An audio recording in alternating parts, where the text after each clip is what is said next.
গত বুধবার অর্থাৎ 2026 সালের 7ই জানুয়ারি কারওয়ান বাজারে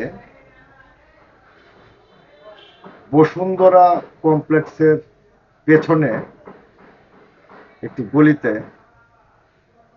স্বেচ্ছাসেবক দলের একজন সাবেক নেতা, যার নাম হচ্ছে মুসাব্বির, তাকে অজ্ঞাতনামা দুর্বৃত্তরা গুলি করে হত্যা করেছে। তার সাথে ছিল কারওয়ান বাজার ভ্যান চালক সমিতির সাধারণ সম্পাদক মোহাম্মদ আবু সুফিয়ান। তিনিও গুলিবিদ্ধ হয়েছেন। তিনি মুমূর্ষু অবস্থায় আছেন। যাই হোক,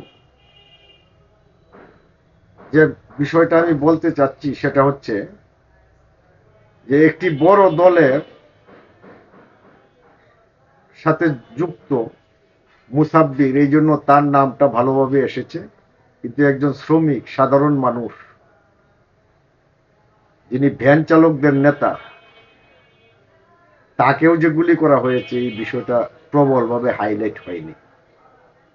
উভয় ঘটনার জন্য আমি নিন্দা জানাই। মুসাব্বির বৈষম্য বিরোধী আন্দোলনের একজন নেতা ছিলেন। তিনি বিএনপির রাজনীতির সাথে জড়িত ছিলেন। বিভিন্ন তথ্য উপাত্ত বিশ্লেষণ করে দেখা গেছে 2023 সালে তাকে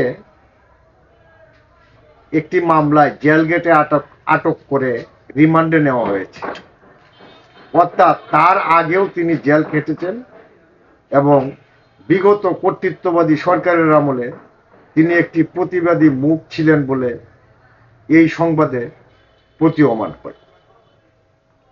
এই ঘটনায় বিএনপির পক্ষ থেকে তারা বলছে এটা একটি বিচ্ছিন্ন ঘটনা। কেউ বলছে নির্বাচনকে বাধাগ্রস্ত করার জন্য এই হত্যাকাণ্ড ঘটানো হয়েছে। আমার প্রশ্ন হচ্ছে, যারা এই কর্তৃত্ববাদী সরকারকে বিদায় করতে গিয়ে রাজপথে আন্দোলন সংগ্রাম করেছেন, তাদেরকে একে একে বিভিন্নভাবে যে দল মতেই হোক না কেন তাদেরকে হত্যা করা হচ্ছে, অজ্ঞাত দুর্বৃত্তরা হত্যা করছে।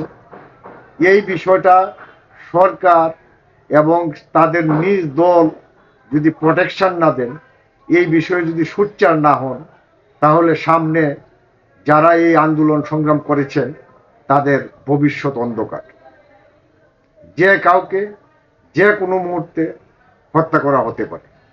এই বিষয়টা নিয়ে বিবেচনায় নিয়ে সবারই উচিত রাজপথে নেমে আসা।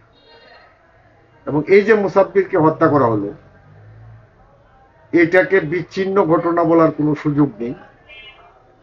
এইটি এই দেশে অস্থিতিশীল পরিস্থিতি সৃষ্টি করার যে ধারাবাহিক প্রক্রিয়া, সেই প্রক্রিয়ার অংশ হিসাবে মনে করছি আমরা। যে কোনোভাবেই হোক এই সমস্ত দেশবিরোধী প্রক্রিয়াকে এবং যে কোনো প্রকার হত্যার বিরুদ্ধে আমাদের অবস্থান নিতে হবে। যে কোনো ধরনের হত্যার বিচার হতে হবে। বিচারহীনতার সংস্কৃতি থেকে আমাদের বেরিয়ে আসতে হবে এবং দ্রুত আসামিদেরকে গ্রেপ্তারের দাবি জানাই আমি।